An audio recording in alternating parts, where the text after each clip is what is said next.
چلیں آج بات کرتے ہیں سیرت نبوی صلی اللہ علیہ وسلم کی۔ ہمارے سامنے سید ابو الحسن علی ندوی کی کتاب سیرت رسول اکرم کا انگریزی ترجمہ ہے محمد دی لاسٹ پروفٹ۔ اس سے کچھ اقتباسات پر بات ہوگی۔ کوشش یہ ہوگی کہ ہم صرف واقعات نہ دہرائیں بلکہ یہ دیکھیں کہ ندوی صاحب آپ صلی اللہ علیہ وسلم کی زندگی کے کون سے پہلوؤں کو خاص طور پر اجاگر کرتے ہیں۔ جی بالکل، مقصد یہی ہے کہ ان ماخوذوں سے وہ خاص نکات اور وہ بصیرت نکالی جائے جو ندوی صاحب پیش کرتے ہیں۔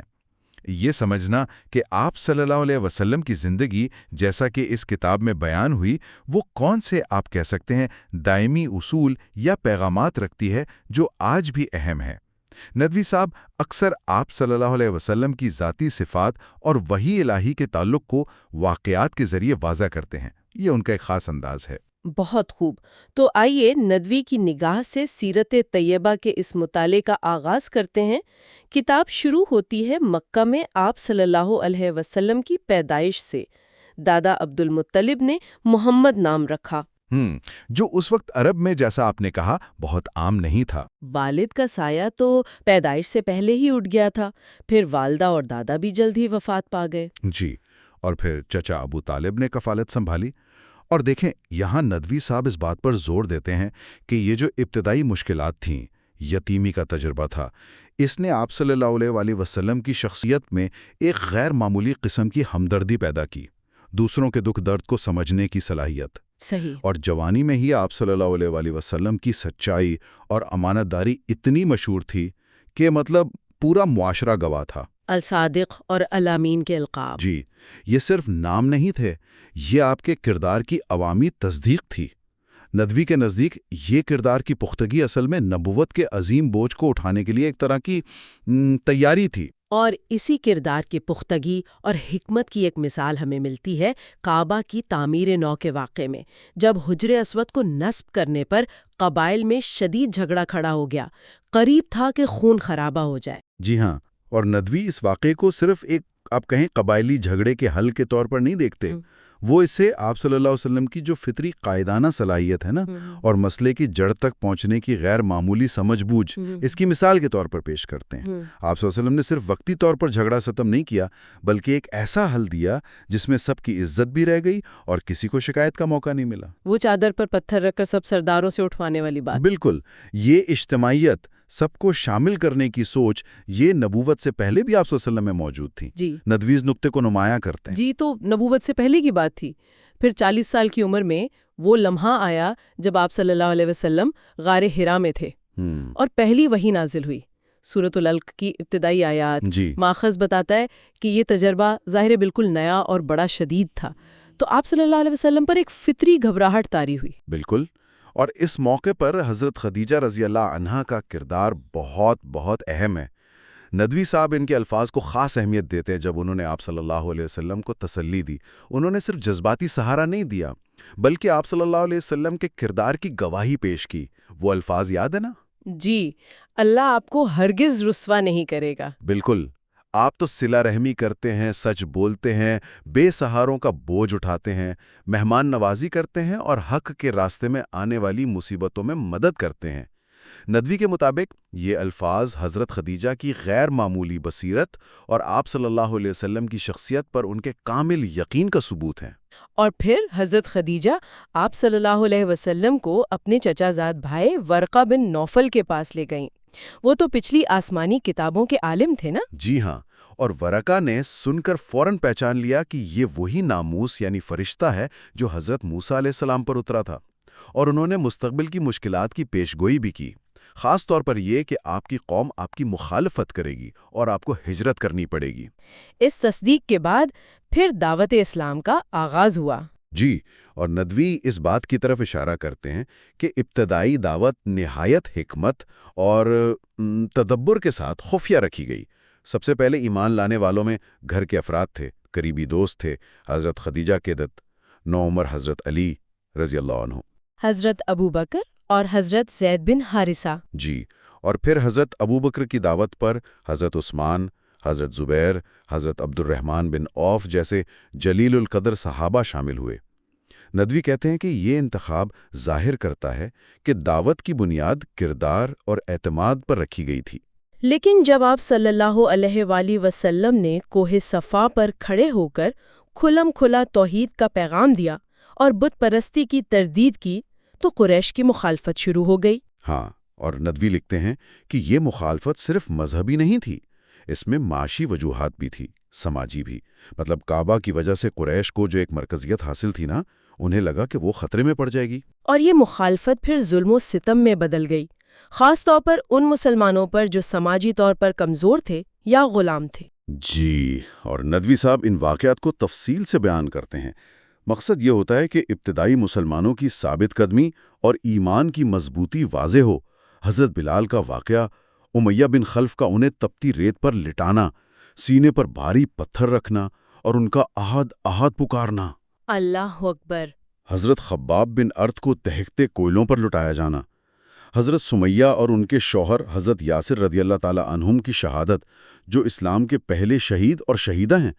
ندوی کے نزدیک یہ مظالم اصل میں قریش کی بوکھلاہٹ کا ثبوت تھے کہ جب دلیل نہیں ہوتی تو پھر طاقت کا استعمال ہوتا ہے۔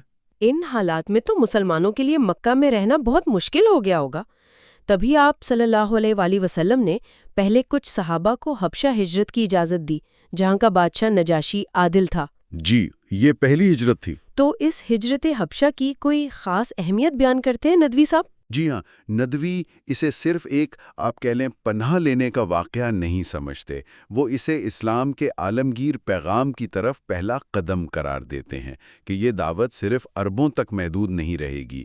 اور پھر نجاشی کے دربار میں حضرت جعفر طیار رضی اللہ تعالیٰ عنہ کی وہ تقریر، جس میں انہوں نے اسلام سے پہلے عرب معاشرے کی حالت اور اسلام کی اخلاقی تعلیمات کا موازنہ کیا، ندوی کے نزدیک وہ اسلام کی دعوت کا ایک بہترین نمونہ ہے۔ صحیح۔ اور پھر بالآخر اللہ کے حکم سے مدینہ کی طرف ہجرت کا فیصلہ ہوا۔ یہ تو اسلام کی تاریخ کا ایک بہت بڑا موڑ تھا۔ بالکل، ایک فیصلہ کن موڑ، اور سفر خود بھی خطرات سے خالی نہیں تھا۔ خاص طور پر وہ غار ثور والا واقعہ۔ جی، غار ثور میں قیام کا واقعہ، ندوی اس واقعے کو اللہ پر کامل توکل کی ایک عظیم مثال کے طور پر پیش کرتے ہیں۔ جب قریش کے لوگ بالکل غار کے منہ تک پہنچ گئے اور حضرت ابو بکر رضی اللہ تعالیٰ عنہ نے تشویش ظاہر کی، تو آپ صلی اللہ علیہ وسلم کا وہ تاریخی جملہ، لا تحزن ان اللہ معنا، جی غم نہ کرو بے شک اللہ ہمارے ساتھ ہے، ندوی کے نزدیک یہ صرف تسلی کے الفاظ نہیں تھے، یہ اس گہرے یقین کا اظہار تھا جو ہر حال میں اللہ کی مدد پر ہوتا ہے۔ اچھا، مدینہ پہنچنے پر استقبال کیسا تھا؟ ماخذ میں اس کا ذکر ہے۔ ندوی صاحب مدینہ کے استقبال کو بڑی خوبصورتی سے بیان کرتے ہیں۔ انصار یعنی مدینہ کے مسلمان، ان کا جوش و خروش دیدنی تھا۔ وہ لکھتے ہیں کہ یہ صرف ایک مہمان کا استقبال نہیں تھا، یہ ایک نظریے کا، ایک قیادت کا استقبال تھا جس کا وہ انتظار کر رہے تھے۔ وہ جو بچے اور بچیاں گیت گا رہے تھے؟ ہاں، طلع البدر علینا، وہ گلیوں میں نکل کر گا رہے تھے۔ یہ اس اجتماعی خوشی کا اظہار تھا۔ مدینہ پہنچ کر سب سے پہلا کام کیا کیا گیا؟ سب سے پہلے مسجد نبوی کی تعمیر، اور ندوی اس مسجد کی اہمیت پر بہت زور دیتے ہیں۔ یہ صرف نماز کی جگہ نہیں تھی، یہ مسلمانوں کی پارلیمنٹ بھی تھی، یونیورسٹی بھی تھی، کمیونٹی سینٹر بھی، اور ریاست کا ہیڈ کوارٹر بھی۔ اور تھی بھی بہت سادہ، انتہائی سادہ، کچی اینٹیں، کھجور کے تنے، کھجور کے پتے۔ ندوی کہتے ہیں یہ سادگی اس بات کی علامت تھی کہ اسلام ظاہری نمود و نمائش کے بجائے مقصد اور روح پر زور دیتا ہے، اور آپ صلی اللہ علیہ وسلم کا خود تعمیر میں حصہ لینا یہ قیادت کا ایک بے مثال نمونہ تھا۔ اور مسجد کی تعمیر کے فوراً بعد وہ مشہور مواخات یعنی بھائی چارے کا نظام قائم کیا گیا۔ اس کی کیا نوعیت تھی؟ ندوی مواخات کو اسلامی تاریخ کا ایک انقلابی قدم قرار دیتے ہیں۔ یہ صرف کوئی رسمی بھائی چارہ نہیں تھا۔ انصار نے مہاجرین کو حقیقت میں، مطلب بالکل سچ مچ، اپنے گھروں، جائیدادوں، کاروبار، یہاں تک کہ وراثت تک میں شریک کر لیا۔ وہ حضرت سعد بن ربیق اور حضرت عبد الرحمن بن عوف والا واقعہ بہت مشہور ہے۔ جی، ندوی اس واقعے کو ایثار کی انتہا قرار دیتے ہیں۔ حضرت سعد بن ربیع انصاری نے حضرت عبد الرحمن بن عوف مہاجر کو اپنی آدھی جائیداد اور اپنی 2 بیویوں میں سے ایک کی پیشکش کی۔ لیکن وہ حضرت عبد الرحمن بن عوف کے جواب مجھے بازار کا راستہ دکھا دو کو بھی خودداری اور محنت کی عظمت کی مثال کے طور پر پیش کرتے ہیں۔ بالکل۔ ندوی کے نزدیک مواخات نے وہ جو قبائلی عصبیت پر مبنی معاشرہ تھا نا، اسے ایک نظریاتی اخوت پر مبنی امت میں بدلنے کی بنیاد رکھ دی۔ مدینہ میں ریاست تو قائم ہو گئی، لیکن ظاہر ہے چیلنجز تو ختم نہیں ہوئے۔ مکہ کے قریش اب بھی دشمن تھے۔ پھر غزوات کا سلسلہ شروع ہوا۔ غزوہ بدر پہلا بڑا مارکا تھا۔ جی، غزوہ بدر دوسری ہجری میں۔ ندوی اسے حق و باطل کا فیصلہ کن مارکا قرار دیتے ہیں۔ وہ صرف فوجی فتح کا ذکر نہیں کرتے، بلکہ اس بات پر زور دیتے ہیں کہ کس طرح 313 تقریباً 69 مسلمان اپنے سے 3 گنا بڑے زیادہ مسلح لشکر کو شکست دیتے ہیں۔ ندوی کے مطابق یہ اللہ کی مدد، مسلمانوں کے پختہ ایمان اور آپ صلی اللہ علیہ وآلہ وسلم کی جنگی حکمت عملی کا نتیجہ تھا۔ قرآن نے اسے یوم الفرقان کہا ہے، یعنی فیصلے کا دن۔ بدر کے بعد پھر احد میں مسلمانوں کو نقصان اٹھانا پڑا۔ اس سے کیا سبق ملتا ہے ندوی کے نظر میں؟ ندوی غزوہ احد کو ایک کڑا امتحان سمجھتے ہیں اور تربیت کا ایک ذریعہ بھی۔ جب ابتدائی فتح کے بعد تیر اندازوں نے آپ صلی اللہ علیہ وسلم کے حکم کے باوجود درا چھوڑ دیا تو جنگ کا پانسا پلٹ گیا۔ تو ندوی اس سے نظم و ضبط یعنی ڈسپلن اور قیادت کی اطاعت کی اہمیت کو اجاگر کرتے ہیں۔ وہ یہ بھی بتاتے ہیں کہ اس شکست کے باوجود مسلمانوں کے حوصلے پست نہیں ہوئے، بلکہ انہیں اپنی کمزوری کا احساس ہوا اور اصلاح کا موقع ملا۔ آپ صلی اللہ علیہ وآلہ وسلم خود بھی تو زخمی ہوئے تھے۔ جی، آپ صلی اللہ علیہ وسلم کا خود زخمی ہونا اور پھر بھی ثابت قدم رہنا یہ قیادت کی بہترین مثال تھی۔ پھر غزوہ خندق کا ذکر آتا ہے، جب کئی دشمن قبائل نے مل کر مدینہ کا محاصرہ کر لیا تھا۔ غزوہ خندق، جسے غزوہ احزاب بھی کہتے ہیں، ندوی اسے دفاعی جنگ اور مسلمانوں کے صبر و استقامت کا امتحان قرار دیتے ہیں۔ حضرت سلمان فارسی رضی اللہ تعالیٰ عنہ کے مشورے سے خندق کھودنا یہ عربوں کے لیے ایک بالکل نئی جنگی حکمت عملی تھی۔ ندوی اس واقعے سے یہ نقطہ نکالتے ہیں کہ اسلام علم و حکمت کہیں سے بھی حاصل کرنے کی ترغیب دیتا ہے، چاہے وہ غیروں سے ہی کیوں نہ آئیں۔ وہ طویل محاصرہ، سردی، بھوک، منافقین کی سازشیں، ان سب کے باوجود مسلمانوں کا ثابت قدم رہنا اور پھر آخر میں اللہ کی غیبی مدد سے دشمن کا پسپا ہونا، یہ سب ایمان کی پختگی کی دلیل ہے۔ ان جنگوں کے بعد 6 ہجری میں صلح حدیبیہ کا وہ اہم واقعہ پیش آیا۔ آپ صلی اللہ علیہ وسلم عمرے کے لیے گئے تھے، لیکن قریش نے روک دیا اور ایک معاہدہ ہوا۔ اور اس معاہدے کی شرائط بظاہر مسلمانوں کے حق میں نہیں لگ رہی تھیں۔ بالکل، اور یہی وہ نقطہ ہے جسے ندوی بہت اہمیت دیتے ہیں۔ بظاہر شرائط ایسی تھیں جیسے مسلمانوں نے دب کر قبول کی ہوں۔ مثلاً اس سال عمرہ نہیں کریں گے، اگر کوئی مکہ سے مسلمان ہو کر مدینہ جائے گا تو اسے واپس کرنا ہوگا، لیکن مدینہ سے کوئی مکہ آئے تو واپس نہیں کیا جائے گا۔ جی، صحابہ کرام خاص طور پر حضرت عمر رضی اللہ تعالیٰ عنہ ان شرائط پر بہت مضطرب تھے۔ یقیناً، لیکن ندوی یہاں آپ صلی اللہ علیہ وسلم کی دور اندیشی اور وحی الہی پر کامل یقین کو نمایاں کرتے ہیں۔ آپ صلی اللہ علیہ وسلم نے ان شرائط کو قبول کیا اور قرآن نے اسے فتح مبین کہا، یعنی کھلی فتح۔ یہ کھلی فتح کیسے ثابت ہوئی پھر؟ ندوی وضاحت کرتے ہیں کہ اس معاہدے کی وجہ سے 10 سال کے لیے جنگ بندی ہو گئی۔ اس پرامن ماحول میں لوگوں کو مسلمانوں سے ملنے جلنے کا موقع ملا، اسلام کو قریب سے دیکھنے اور سمجھنے کا موقع ملا۔ جو لوگ پہلے شاید خوف کی وجہ سے یا غلط فہمیوں کی وجہ سے دور تھے، وہ اب براہ راست اسلام کی تعلیمات اور مسلمانوں کے کردار سے متعارف ہوئے۔ نتیجہ یہ نکلا کہ اگلے صرف 2 سالوں میں اتنے لوگ مسلمان ہوئے جتنے پچھلے 19 سالوں میں نہیں ہوئے تھے۔ اچھا، کوئی بڑی شخصیات بھی اس دوران مسلمان ہوئی؟ جی ہاں، اور یہ ندوی کے نزدیک صلح حدیبیہ کی کامیابی کی بہت بڑی دلیل ہے۔ عرب کے 2 مایہ ناز جنگجو اور سپہ سالار حضرت خالد بن ولید رضی اللہ تعالیٰ عنہ اور حضرت عمرو بن العاص رضی اللہ تعالیٰ عنہ، جو کل تک اسلام کے شدید مخالف تھے، اسی صلح کے بعد خود مدینہ آ کر مسلمان ہوئے۔ زبردست۔ یہ اس بات کا ثبوت تھا کہ جب تلواریں نیام میں گئیں تو دلوں پر اسلام کا اثر ہوا۔ اور پھر اسی معاہدے کی خلاف ورزی کے بعد فتح مکہ کا مرحلہ آیا۔ جی، 8 ہجری میں فتح مکہ۔ ندوی اسے سیرت کا ایک نہایت اہم اور روشن باب قرار دیتے ہیں۔ 10,000 قدوسیوں کا لشکر مکہ میں داخل ہوتا ہے، لیکن مجال ہے کہ کوئی خون خرابہ ہو، کوئی انتقامی کارروائی نہیں۔ آپ صلی اللہ علیہ وسلم فاتحانہ انداز میں داخل ہوتے ہیں، لیکن سر مبارک عاجزی سے جھکا ہوا ہے۔ اور پھر وہ عام معافی کا اعلان۔ ہاں، وہ عام معافی کا اعلان، وہ لوگ جنہوں نے 13 سال تک ظلم کے پہاڑ توڑے تھے، آج سامنے بے بس کھڑے ہیں۔ آپ صلی اللہ علیہ وآلہ وسلم پوچھتے ہیں، تم مجھ سے کیا توقع رکھتے ہو؟ وہ کہتے ہیں، آپ کریم بھائی ہیں اور کریم بھائی کے بیٹے ہیں۔ آپ صلی اللہ علیہ وآلہ وسلم فرماتے ہیں، لا تثریب علیکم اليوم اذهبوا فانتم الطلقاء۔ آج تم پر کوئی ملامت نہیں، جاؤ تم سب آزاد ہو۔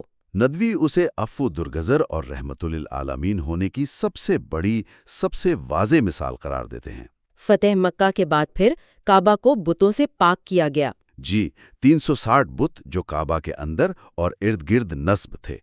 آپ صلی اللہ علیہ وآلہ وسلم اپنی چھڑی سے اشارہ کرتے جاتے تھے اور وہ گرتے جاتے تھے، اور زبان مبارک پر قرآن کی یہ آیت جاری تھی، وَقُلْ جَاءَ الْحَقُّ وَزَهَقَ الْبَاطِلُ إِنَّ الْبَاطِلَ كَانَ زَهُوقًا۔